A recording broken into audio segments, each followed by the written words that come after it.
All right, the last piece on the ask is who do you ask, right?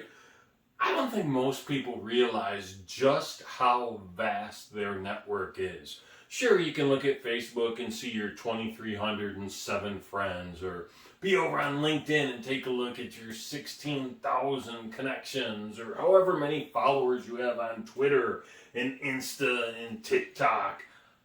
That's not real, right? Some of it is, a percentage of it is, but those aren't the numbers. Those aren't necessarily the people you're going to ask. That's an audience. And sure, you can put your ask out there. In fact, please put your ask out there. You should be doing that. But I want you to really think about the folks with whom you have a connection. People that you might talk to and see and go toe to toe with every now and again. Because here's the truth. Face to face, belly to belly, eye to eye is going to be pixel to pixel every single time. So we need to look at it not only just from the broadcasting of the message, but the narrow casting of the message. So if you're in a formal or a structured networking group, sure, that's your network. But you know who else is in your network? The people you spend time with at PTA or see at your kids' games. The people that you went to college and high school with. The folks that you visit on the regular, right? The restaurant, your favorite place to eat. The bar you might hang out with. Your dry cleaner, your dentist, your doctor. The person who sold you your home, the person that gave you the loan to buy that home. Your insurance agent.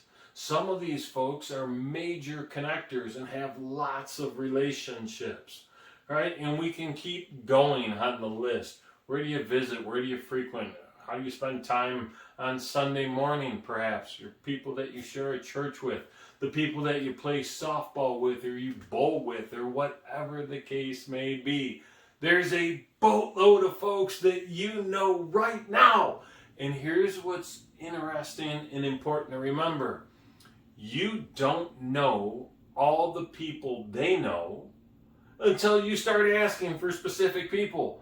Right? So if you have your ask and it's clear and you're looking for information or you're looking for a person or you're looking for a company or way in, you could just ask.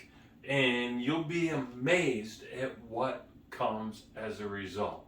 So think about the breadth of your network. Think about the depth of your network and get to work. Right? And you get to work by simply asking.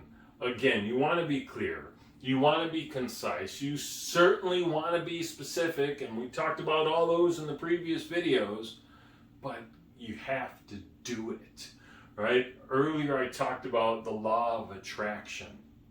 Here's what I know for sure. You'll never have attraction without action. It's in the Word. Hope you enjoyed the series on the Ask. We'll get more good information coming your way soon.